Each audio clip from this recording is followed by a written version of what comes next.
Köszönöm szépen, szekcióvezető úr, mindenkinek jó estét kívánok, és örömmel jelentem, hogy aki eddig kitartott, az jó esélye, amely katasztrófát is túlél, mert azért ez mai egy elég tartalmas nap volt, és elindultunk az egészen nagyívű, tényleg stratégiai jellegű megközelítésektől az áttörő műszaki fejlesztésekhez, ugye plenáris előadások során, és most eljutottunk oda, ahol gyakorlatilag az apró munka történik, ahol ezek a fejlesztések termékekké válnak. Az első ilyen, amit szeretnénk megmutatni, a Be Prepared, a polgárközpontú felkészítés katasztrófa helyzetekre című projekt. A projektnek az a vezérgondolata, hogy az A-terv az, hogy az ezredes úr, meg az alezredes úr jönnek és megmentenek minket. Na, amíg ez nem történik meg, és ők nem érnek ide, addig kell egy B-terv. Ez vezérelte a projektnek az alapgondolatát, hogy az Európai Unió polgárait felkészítsük ezekre a helyzetekre. Hát most a tűzoltó kollégák kicsit unatkozni fognak, mert a KTV-ből fogok idézni, vagy KATV-ból, katasztrófavédelmi törvényből, ez a katasztrófának a fogalma. Mindig változik amúgy is, igen. De meg kivettem belőle részeket, ami ugye az együttműködési kötelezettség, meg az önkormányzatok bevonása, minden, hogy egyszerűsítsem kicsit a lényeget. A lényeg az, hogy a katasztrófa az egy olyan káresemény, olyan helyzet, amikor már az erre rendelt szervezetek önmagukban nem képesek ezt elhárítani. És ezért kell különleges intézkedés, vagy kell nemzetközi segítség, amit igénybe kell vegyenek. Volt szerencsém ahhoz, hogy 6 éven keresztül a Nemzeti Közszolgálati Egyetemben, még hivatásos koromban vezessem a közszolgálati gyakorlatot, annak az eseményeit, és ott láttam, hogy mekkora óriási szervezés és feladatot igényel az, hogy az erre hivatott szervezeteket összekoordináljuk, egy megyei védelmi bizottságot, egy országos katasztrófavédelemmel, az önkéntes, a helyi önkéntes tűzoltó, akkor még külön voltak ugye a helyi önkéntes tűzoltó parancsnokságok, hogy ezeket hogyan segítsük. Na, Európában sincsen ez másképp. Kontinensünk kitett a katasztrófák felé. Az elmúlt 40 évben 600 nagy katasztrófa történt, ami az IMARS rendszerben regisztrálva van, ugye az Európai Uniónak van egy központi katasztrófa adatbázisa.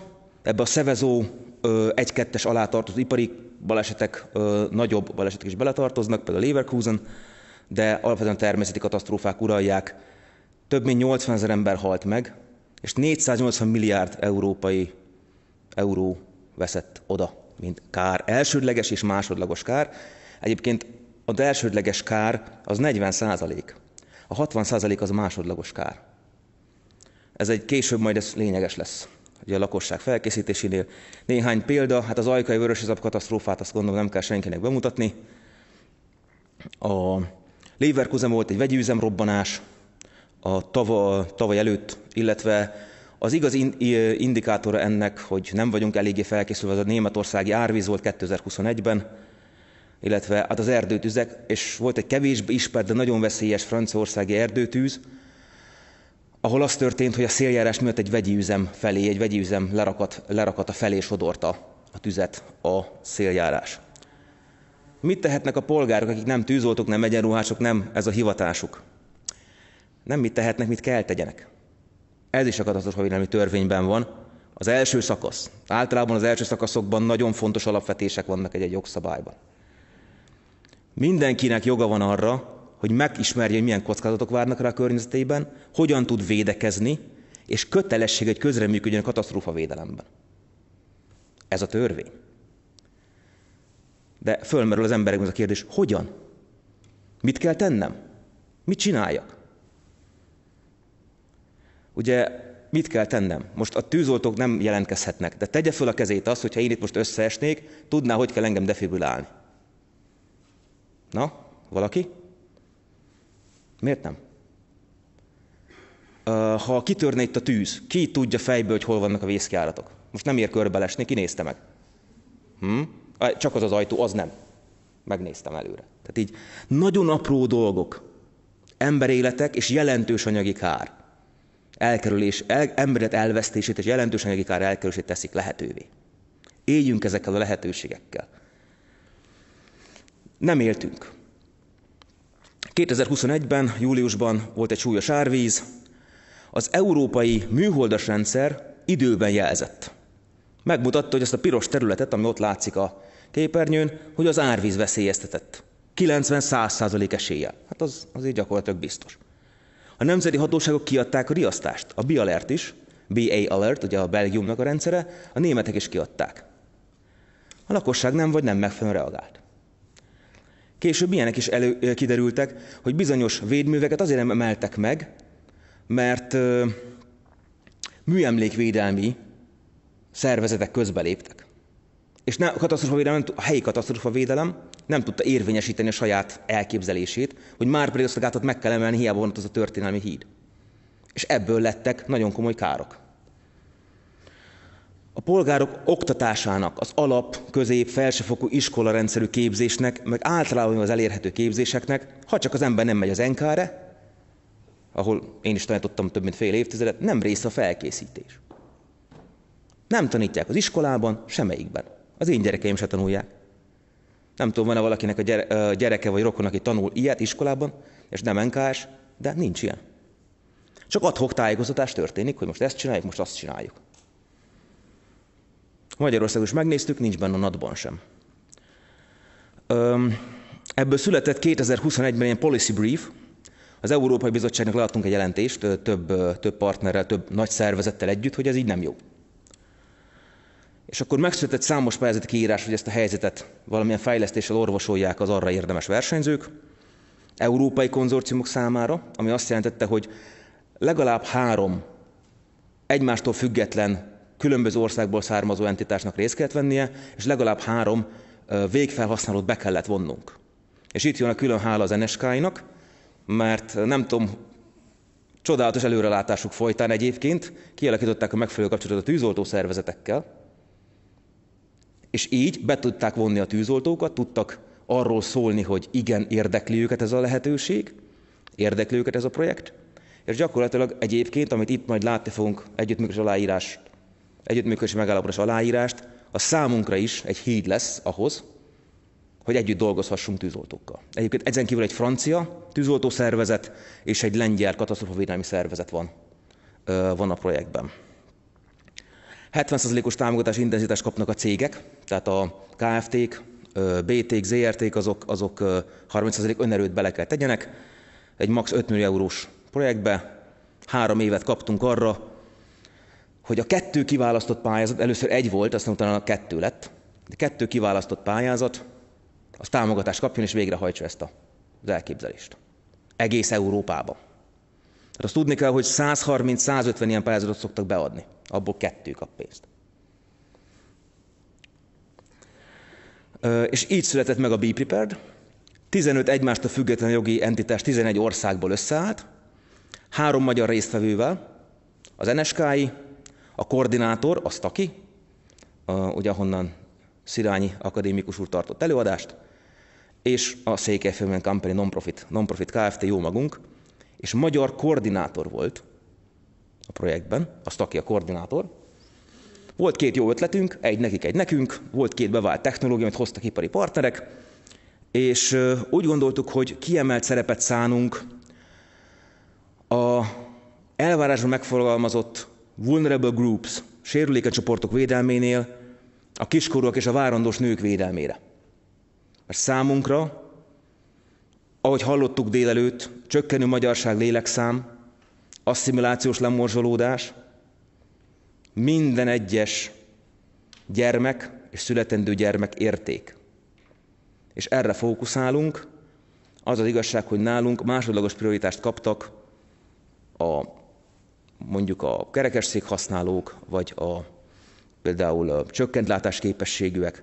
Nyilván rájuk is fókuszál a projekt, de elsődleges helyen a gyermekek és a várandós nők vannak, mint sérülékeny személyek, akik a többieknek meg kell tanulniuk megvédeni és segíteni. És fontos azt is elmondani, hogy csináld magad pályázat volt. Nem volt külső pályázatíró cég, nem béreltünk fel senkit, hogy írja meg a pályázatot. Leültünk mi partnerek, és megírtuk. És mi lett az eredmény? 15 pont. A 15-ből Magyarországon biztonsági pályázat, 3-as klaszterbe tartozó Horizon pályázat ilyet még nem kapott. És abban sem vagyok biztos, hogy egyáltalán magyar Horizon pályázat kapott-e még ilyet valaha, aminek magyar koordinátora volt. Ezt a NK fiát kéne megkérdezni. Maximális pontszám. Ezzel jön egy jó nagy elvárás is nyilván, de megpróbálunk felnőni hozzá. Milyen termékeket fogunk fejleszteni? Nyilván mi nem nálunk van a szent grálja, hogyan kell túlélni a katasztrófákat, nem nálunk van az egyetlen és valós tudás, ezért arra készültünk, egy olyan dinamikus tudásbázist hozunk létre, amihez bárki hozzányúlhat, egyszerű szövegszerkesztés ismeretekkel nem kell se WordPress gurunak lenni, semmilyen speciális képzettség nem kell. Még annyi se kell, mint amennyi hogy van az a bug, van egy bagyos képzési rendszer a belügynek, aki például még ahhoz olyan fokú tananyagkészítési rendszer sem kell, ami ahhoz kell. Egyszerűen elég, ha meg tudunk írni egy cikket Wordben. De nyilván nagyon bonyolult dolgokat is föl lehessen oda venni, műholdképestől, videófelvételestől, egy tólig mindent befogadó dinamikus tudatbázist fogunk csinálni, bármilyen nyelven. Mert egyik legnagyobb hibája sokszor az uniós projekteknek, hogy csak angolul csinálják, és ez automatikusan kizárnak rengeteg embert. Illetve, hogy legyen, ne csak felhasználó interfész legyen, ne csak ember tudjon felvinni adatot, hanem gépi interfész is, API, ugye Application Programming Interface-ünk legyen, hogy automatikusan átkerülhessenek a katasztrófa adatbázisokból, amiket üzemeltetnek a különböző szereplők, például az Európai Bizottság, a GRC, az ESA, ugye a Copernicus Emergency, mindegyik átkerüljön automatikusan ebbe a tudásba, és elérhető legyen mindenki számára. Emögé teszünk egy hatékony, szabványos képzésmenedzsment rendszert, ami úgy működik, mint bármelyik Moodle, mint bármelyik más, csak egy speciális motor van mögötte, nem Moodle, mint bármelyik más e-learning rendszer, kompatibilis ezekkel, átjárható, és ezt alap-, közép- és felsőfokú e-learning oktatás szintjén is kezelni, meg ezzel a szakmai továbbképzéses rendszer, amit előbb említettem, például egy olyan szintjén is kezelni, ezekkel mindegyikkel tud kommunikálni, és mindegyiknek meg tudja mondani, az adott ember milyen tartalmat sajátított el. Magyarán bármilyen képzőintézmény, egyetem tud csatlakozni hozzánk, úgy, hogy a saját tematikájával, ha beépíti azt a képzést, és a hallgatók elvégzik, mi ezt a rendszerben tudjuk rögzíteni. Úgy, hogy a mi tananyagunkat használja fel.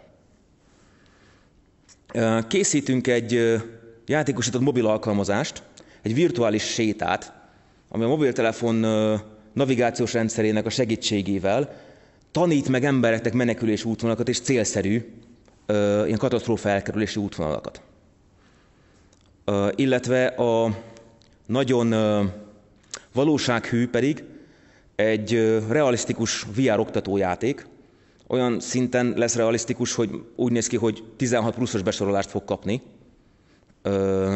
Nagyon valósághű lesz.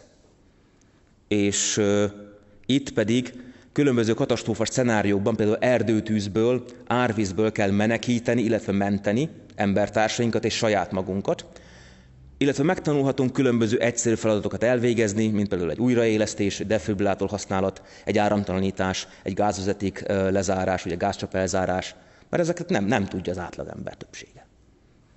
Mert ki van írva gyönyörű szépen a tűzvédelmi tervben, meg ki van függesztve minden társasházban, hogy áramtalanítani kell, ha tűz van. Oké, hol?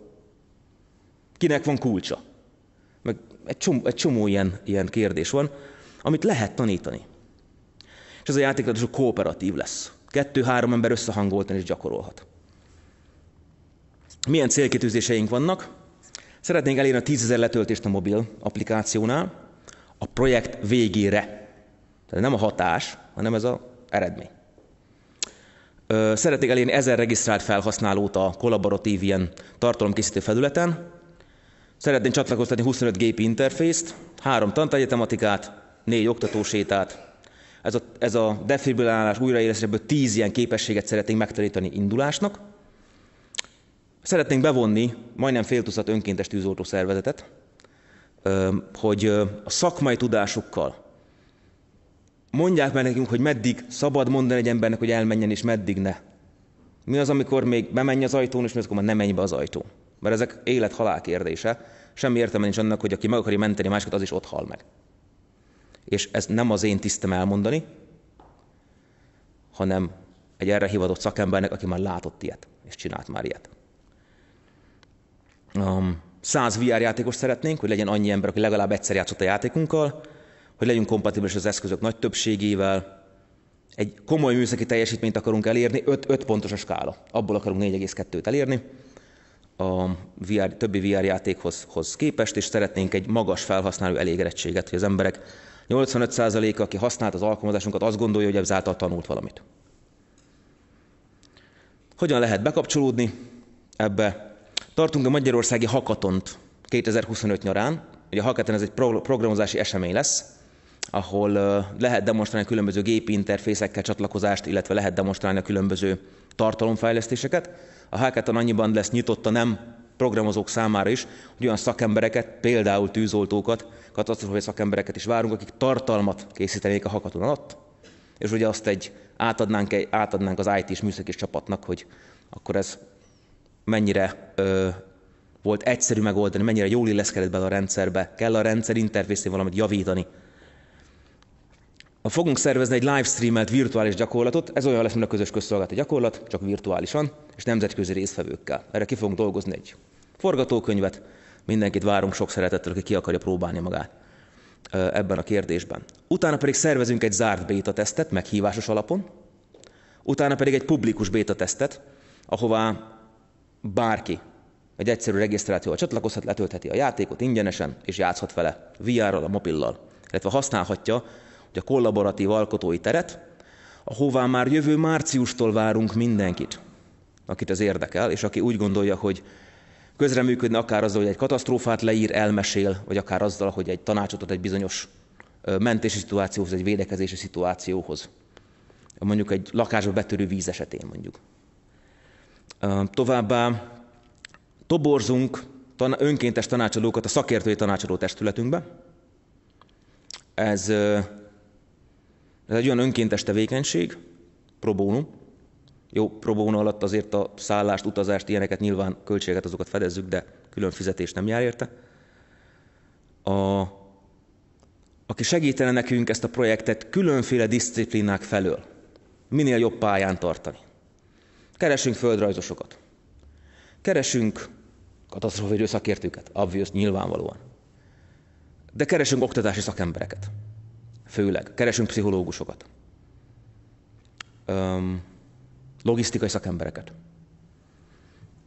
Illetve minden szervezet számára fel tudjuk ajánlani, aki ebben a területben érdekelt, hogy csináljunk közös publikációkat, közös eseményeket, meghívjuk őket a mieinkre, mi is elmegyünk az övékre, és nyilván kommunikációról szólva, hogyha valaki naprakész információkat szeretne a projektről, akkor ott a bepreparedproject.com a projektnek a weboldala, Facebookon a BePrepared page-ként vagyunk jelen, LinkedIn-en a BePrepared Horizon Europe Project néven vagyunk jelen. A Facebookon elsősorban magyar a tartalom, azt jelzem, mert a Facebooknál inkább a magyar közönséget tervezünk megszólítani, míg az X-en, ugye az X Twitteren, a BePrepared EU, az pedig inkább angol nyelvű tartalom. De itt pontosabb részletekkel a kommunikációért felelős vezetőt, az Orsolyát lehet megkeresni, mert a projekt szinten ezt ő fogja össze a 15 partnert kommunikációból. Itt van a konzorciumunk, ahogy a nyitó értekezleten összeült a csapat. Én úgy gondolom, hogy egy rendkívül elszánt gárdáról van szó, aki komolyan gondolja, hogy ebből eredményt hozunk létre, és hogy ezáltal emberéleteket mentünk meg.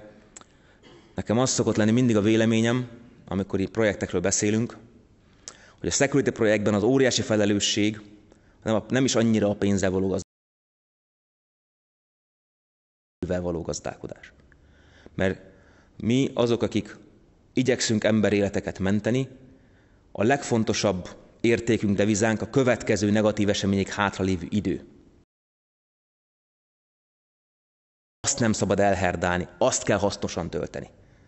Akkor megtettük a maximumot, és így sem lesz tökéletes eredmény, soha nem az, de úgy gondolom, hogy akkor lelkiismeretünk az nyugodt lehet.